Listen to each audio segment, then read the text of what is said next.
Chapter 46, Gianter. He flew because he was a superhero, and he was coming to the rescue. He was cheering at Flora. William Spivey said that the universe was expanding. That means there will be more of everything.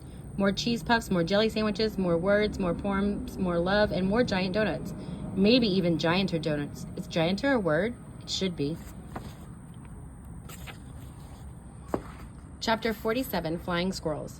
Why, Flora wondered, did everything become silent when Ulysses flew? It had been the same in the giant donut, at least until everyone started screaming. It was as if some small piece descended. The world became dreamy, beautiful, slow. Flora looked around her. She smiled. The sun was shining into the kitchen, illuminating everything. Ulysses' whiskers, the typewriter keys, her father's upturned and smiling face, and her mother's astonished and disbelieving one. Even William Spivey was illuminated, his white hair glowing like a wild halo. "What is it?" said William Spivey. "What's going on?" Flora's father laughed. "Do you see, Phyllis? Do you? Anything can happen." Ulysses floated above them. He zoomed down to the ground and then went shooting back up to the ceiling. He looked behind him and performed a lazy mid-air black flip. "For the love of Pete," said Flora's mother in a strange and wooden voice. "Someone tell me something," said William Spivey. Ulysses dived down again. He flew past William Spivey's right ear. "Ah!" said William Spivey. "What was that?" "The squirrel," said Flora's mother in her strange new voice. "He is flying." She stood up suddenly. "Right," she said. "Okay, I have to go upstairs and take a nap." Which was an odd thing for her to say because Flora's mother was not, in any way, a napper. In fact, she was an anti-napper. She didn't believe in naps at all. She often said that they were big, fat waste of time. "Yes, a little nap. That is what I need." Flora's mother walked out of the kitchen and closed the door behind her. Ulysses landed on the table next to the typewriter. "It's not that shocking," said William Spivey.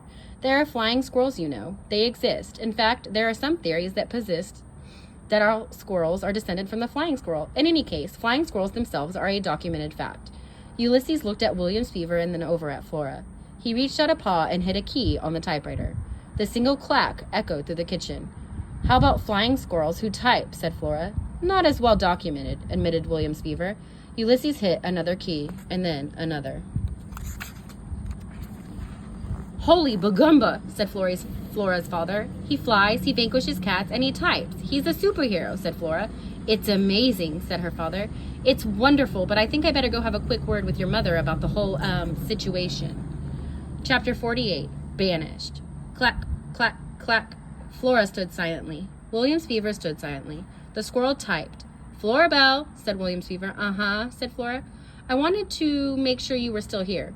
"Where else would I be?" "Well, I don't know. You did say that you were moving out." "My mother wants me to leave," said Flora. "I don't know if that's exactly what she meant," said William Spivey. "I think she was surprised, and perhaps her feelings were hurt. She certainly didn't express herself very well. Shocking, really, that a romance novelist could be so inept at language of the heart." Clack, clack, clack. Ulysses had a look of deep and supreme satisfaction on his face. "She said it would be easier without me," said Flora. "Yes, well," said William Spivey. He pushed his glasses back up on his nose. He pulled out a chair and sat down again at the kitchen table. He sighed a deep sigh. "My lips are numb," said Flora. "I know that feeling," said William Spivey. "Having suffered through several traumatic episodes myself, I'm very familiar with the bodily manifestations of grief." "What happened to you?" asked Flora. "I was banished." Banished. It was a word that Flora could feel in the pit of her stomach, a small cold stone of a word. Why were you banished? I think the more relevant question would be, who banished me? "Okay," said Flora. "Who banished you?" "My mother," said William Spivey. Flora felt another stone fall to the bottom of her stomach. "Why?" she said. "There was an unfortunate incident involving my mother's new husband, a man who is not my father, a man who bears the idiotic appellation Tyrone." "Where's your father?" said Flora. "He died." "Oh."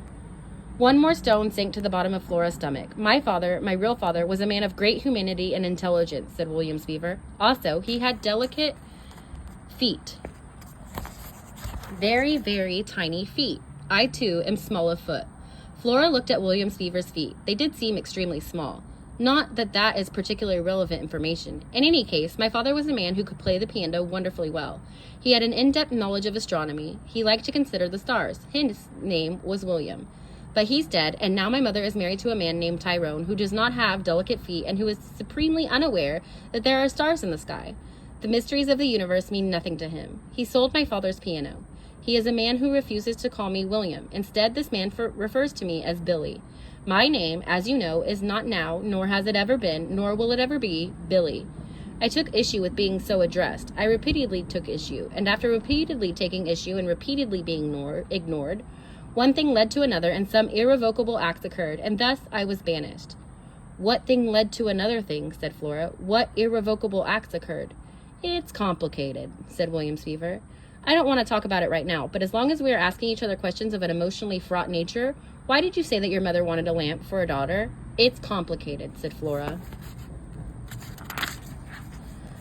I'm certain that it is, and I empathize. There was another long silence, punctuated by the clacking of typewriter keys. The squirrel is working on another poem, I suppose, said Williams Fever. I guess, said Flora.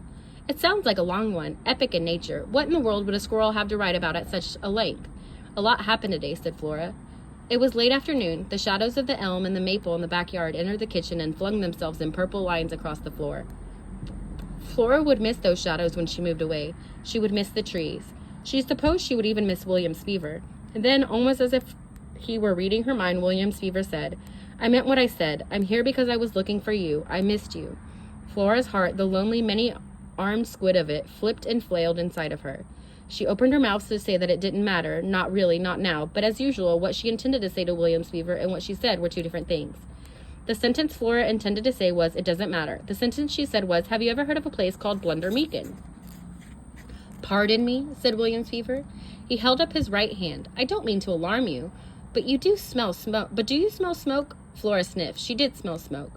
Now there was going to be a fire on top of everything else? For the love of Pete! So William and Flora are becoming friends.